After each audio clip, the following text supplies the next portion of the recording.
I'd like to begin with a fact. A simple yet shocking fact. It is this. A flood tide of filth is engulfing our country in the form of newsstand obscenity and is threatening to pervert an entire generation of our American children. We know that once a person is perverted, it is practically impossible for that person to adjust to normal attitudes in regards to sex. To sex. To sex. Sex. Sex. Sex. Hello, everybody. Welcome back to the show. Thank you for joining us.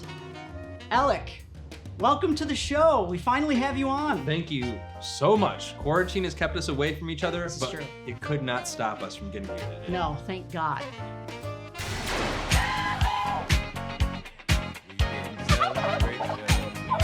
Today, we watched a movie entitled Butcher Baker Nightmare? Maker. Yeah, that's correct. By accident, they've stumbled onto a grisly murder. Now, they know too much to live.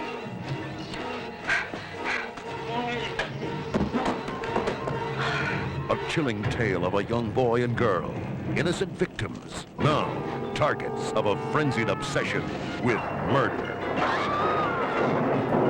It's gonna feel awkward no matter how many times we say it, but Yeah. that's the name of the movie That is we watched. literally the name of the movie we watched. So Butcher Baker Nightmare Maker is about a young boy named Billy. Billy. By God, has an awful tragedy befall him at a very young age and is forced to live and grow up with his Aunt Cheryl.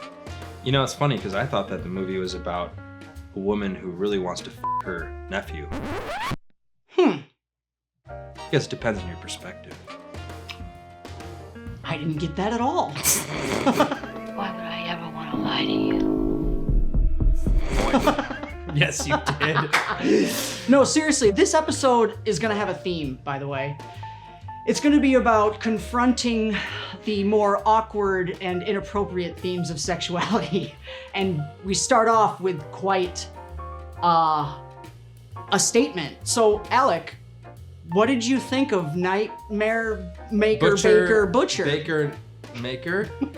I mean, as a movie in total, Yeah. I wasn't super impressed by it. I felt like it was the worst parts of Run, which was actually really good.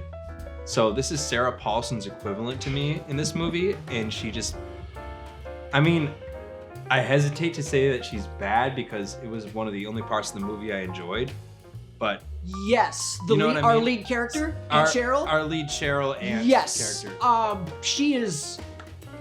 Probably the best part. She's completely the best part about this movie. Yeah. She's so out of this world, over the top, insane, chewing scenery like there's no tomorrow. Yes. Please, I need a man. Well, it's not gonna be me. Please, I'll let you do anything to me you want. I don't want to say it makes it worth it, but it's definitely a high point. That's the problem with the movie is that the rest of the movie never elevates to Cheryl's level. I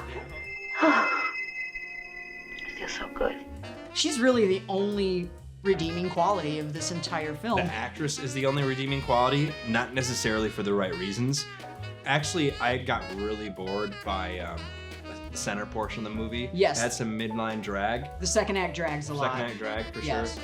And once she started getting more crazy towards the end, I enjoyed it more. Yeah. Because then the actress got to really go out there. Yes. I'm your mother.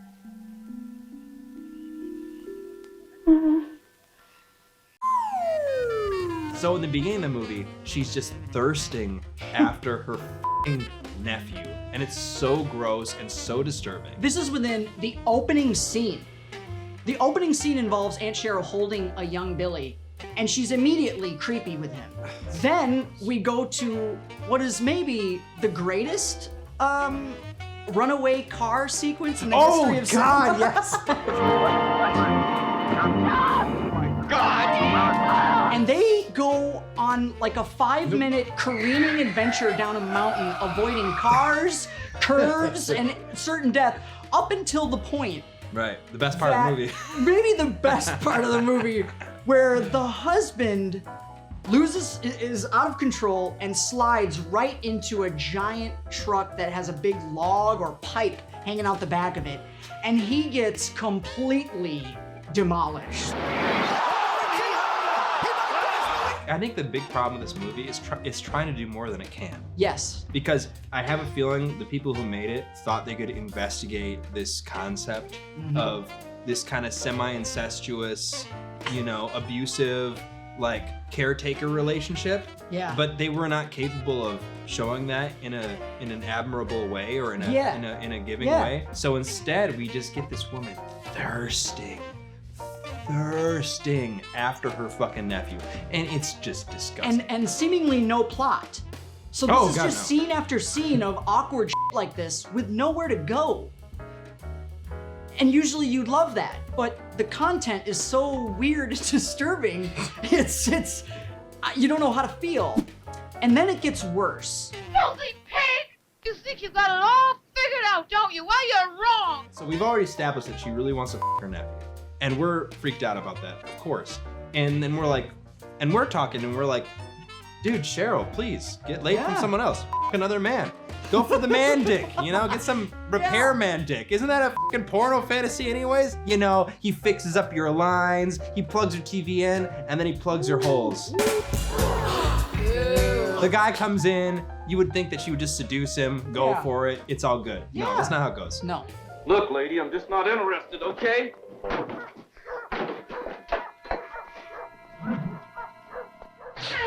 You know what? She's simply a female incel. She does the incel terrorist thing where you go, you're gonna fuck me, right? God. No, you're not. I should kill you then. That literally happens. Billy walks in, touches the knife, and is now involved in this murder. Now, when the police are called, her excuse is that this man tried to rape her. Now, this is where the story gets even crazier and crazier, because our character that is introduced as a detective is blatantly homophobic. So hatefully so. So bad. It's the part of this movie where even if you were with it before in some capacity, it makes it really hard to continue. Doesn't it bother you that he's a Come, tell me, Ben. Are you a You're crazy. The thing is, this movie seems to be homophobic. It is. It's not just showing homophobia. No. It is homophobic because It is. they accept in this movie that it's the most disgusting thing that someone could be gay. And in fact, the police officers investigating often gloss over the idea of these people committing rapes or murders. Or incest. Every single sin that these characters do just don't measure up to being a homosexual. Even the killer, the incestual aunt, says those people are messed up. Said deviants. Those people are deviants. That's what she right. says. Even with the craziness that you're seeing, because there are great scenes that are hilarious. The acting is atrocious, of course. The music is embarrassing. There's no cinematography. It doesn't matter. That stuff is all enjoyable, but as soon as this detective character comes in and starts saying the F word and calling people the most horrible names you could think, it just kind of takes you right out of the craziness and just goes, okay. I'm gonna ask you again. Keep in mind that it pisses me off when people lie to me. Are you a It takes you out of the movie itself and puts you into the world in which the movie was made. That's the problem. Yes. And so then you're forced to sit here with the people who wrote this movie who are like, yeah, but gay, that's horrifying. And you're like, no, it's not. A woman grooming her nephew to her is horrifying. And You then idiots. murdering multiple people to do so. Yeah, we can go there too. Like, it's just morally confounding. A chilling nightmare explodes in pure terror. See Butcher Baker Nightmare Maker. Rated R. I always like to think of, especially movies like this, in terms of where my entertainment value is derived from. Because I don't want to sit through some bullshit. So I will level with you and say that, for me, this movie was entertaining in the beginning and the end. But in the middle, it's like flirting with this in-between zone where, to me, it just wasn't very interesting. It was just Well, it wasn't interesting at all. The only thing it was trying to build up a mystery around something we already knew, which was that Aunt Cheryl murdered someone. We already know that she murdered somebody and blamed them for rape. So there's nothing for us to even come to revelations about. So there's like 30 or 40 minutes where you're just watching a homophobic detective be a homophobe. And trust me, the homophobia in this movie, we're not even giving it justice. It really ruins the movie in a lot of ways. If I was to make this movie, which I never would, you know, it would be involved in how the politics of the town and their, you know, phobias play into how they're inept and cannot properly investigate. That would be great. This movie does not do that. Alec, would you watch again? Would you tell people to check out this Butcher Baker Nightmare Maker? No. Okay. No, I wouldn't. I'm sorry that we're talking about it, and it's one I wouldn't. I would rather talk about a movie I want to. But this movie does have some crazy shit in it in the beginning and end, but it's not worth it as a whole piece. And I would agree. I say skip it just because it starts off as kind of bewildering fun schlock, and that middle 30, 40 minutes comes in and the detective comes in, and it just doesn't make it worth it at all. So yeah, let's skip this awkward sexual fantasy ride. Find something better to do on Thanksgiving. Yes, it has the word baker in it. Does not mean that you should watch it. That's a good one. All right, we're done with this movie. Let's watch Beta Test. Beta!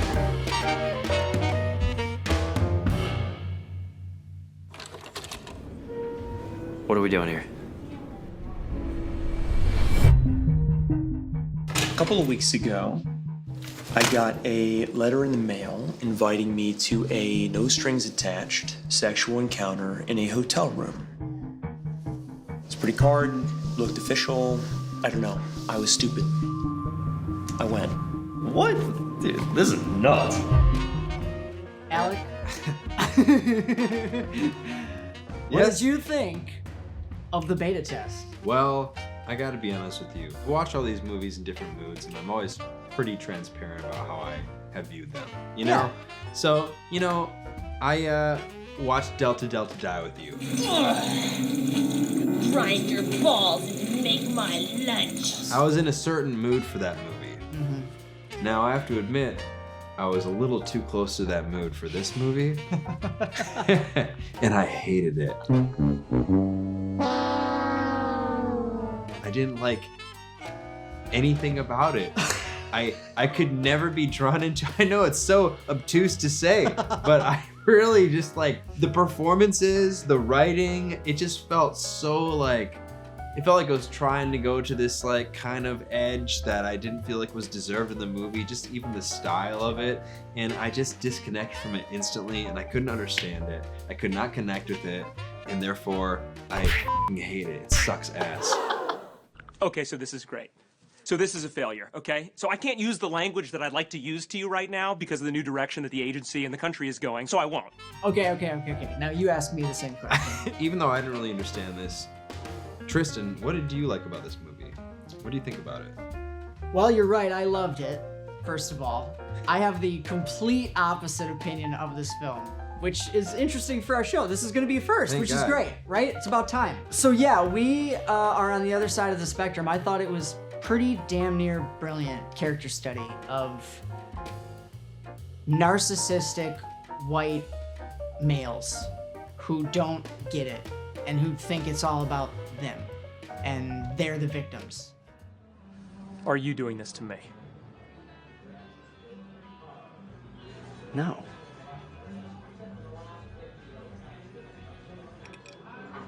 All right, dude. It's a darkly comic look at Hollywood, obviously Hollywood, and its complete lack of like humanity. Is anything going on?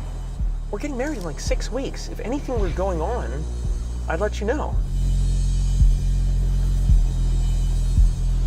Okay, so you know what? I'm thinking, I have a suspicion about myself here. Perhaps because I've chosen to surround myself with certain types of people, this type of person is so outside of my wheelhouse that it seems cliched to me. You know what I mean? That's fair. And can I comment on that? Yeah. He is trying to be a cliche. He says that in the movie. I know he is. I am a cliche. It was still too much of a cliche for me, despite how it acknowledged it. Okay. And I think that may play into my inability to take it seriously. Fine. Everything's great with me. This isn't a midlife crisis. I'll let you know when I'm having one of those. But to you, it seemed like it was properly over the top, like it was highlighting something about society, right? Well, it was over the top, and I will openly admit that. But appropriately to you. It's stylized. To me, it was stylized absurdity to a point it works. of... Yeah, where it works. Love the honesty. We love that. So yeah, it worked for me. So interesting. I did enjoy every aspect of the writing. Great. I liked I love Jim Cummings as a performer, writer, and director. Let me just say that. I'm also biased, to be completely honest, because Wolf of Snow Hollow completely just charmed me, and I couldn't believe the talent that I was witnessing. They're saying it's a wolf. No, it's a man. When do I get to be right about something? And then I found out that he's very indie. He loves independent film, and he loves to empower filmmakers. And we feel like we are not adequate. We are, I don't know, somehow subordinate, or that our movies aren't worthwhile. You just got to graduate from that bullshit and just make something, because as soon as you do, you'll feel a lot happier that you did, and you won't spend the rest of your life just talking about making movies. I admire him. I'm not that's gonna lie. badass. I mean, so I'm not gonna argue I'm that a little for a second. biased. Yeah. But I honestly believed it's in his wheelhouse for this kind of crazy character. Yeah. And so, it's just more of the kind of same specialty from Jim Cummings as a performer, writer, and director. He's crazy in this movie. Yeah. It's absurd. He has monologues that are they either turn you off, or in my case, I loved it. I was on every word. We kept working with the guy. Why do we keep working with these guys? Because nobody knows what's going on, and everybody still wants to be Harvey. I will say this, even though I didn't really understand the appeal of the movie in this case, I did appreciate how it kind of gave itself a chance to revel in its own excess a little bit at times. Yeah. So even if I didn't get that point, for somebody who's into the subject matter and into the setup of it, that's great to do, because it sucks when you see so many filmmakers who don't quite go far enough, you know? And it always feels, I always feel like I watch these movies where I don't really get to fully enjoy the extent of its ideals. Yeah. This, I feel like if you're into what it is, it's gonna probably go there for you, because it has so many of these, it had a lot of dramatic moments and over-the-top ridiculous moments, and those are the things that I admired about it the most and enjoyed about it most. Consequences won't go away anymore. What about the editing? Did you like the editing? I'm curious. Yeah, I did like the editing. Okay, cool. I like how when he starts to lose it, they muffle slightly around him, and the central framing a lot, and how they cut the montages too. It was almost like comedic, satirical Jacob's Ladder editing, you know? Yes, that's a good way to put it.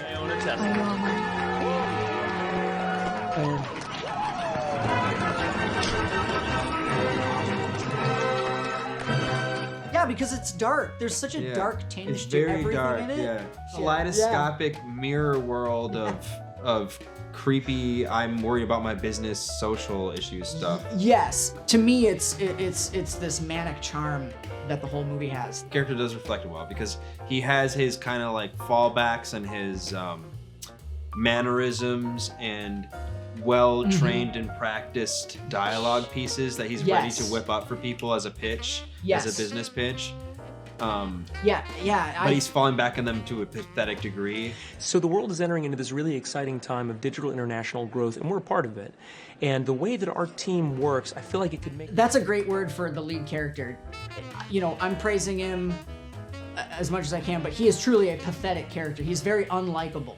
So that's going to be a hurdle for some people, I'm sure. I think as a performer and as a writer, especially how they shoot the character in the beginning, enough empathy is built in the short time before he really starts to break down that the breakdown is fun to watch. Yes, and those are some of my favorite movies, actually, are movies where you get to see, like you said, a character study of watching someone fall, watching someone delve into something beyond what you would ever want to experience, so you get to imagine it and kind of vicariously experience it in a film format. So I can understand that appeal. So again, I think this is something that a lot of people can enjoy.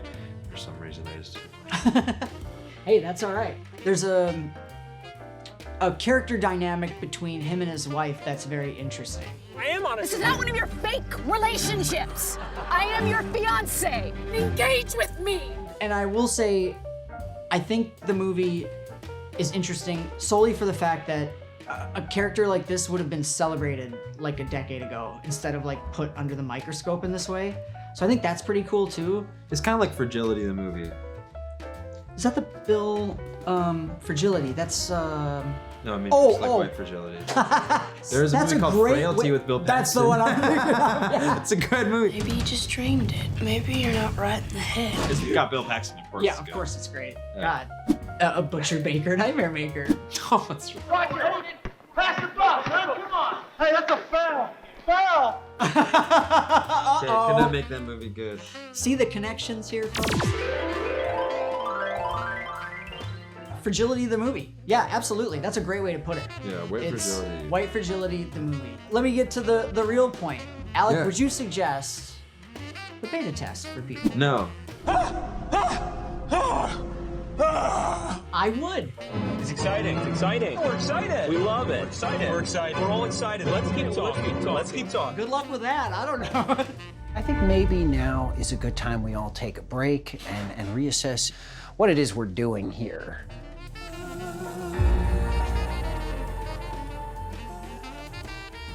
You know, Jim, sorry about him.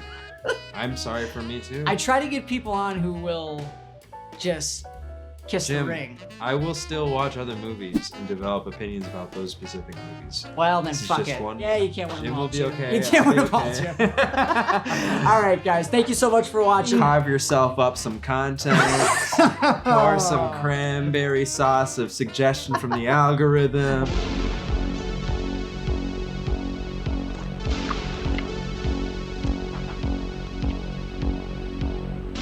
It's not cranberry sauce. Ooh, that's good. Get cozy by the fireside and keep in touch. We'll see you later. Done. Bye. Some of you may become somewhat uncomfortable as parts of this film unfold. Every so often I get a strong sex urge, and the only way I can take care of it is to masturbate. And when I do, I feel awful. It's just like I've committed a crime or something. And it worries me, and I say, well, I won't do it anymore. And when I do, it goes away for a while, and I come back and do it again.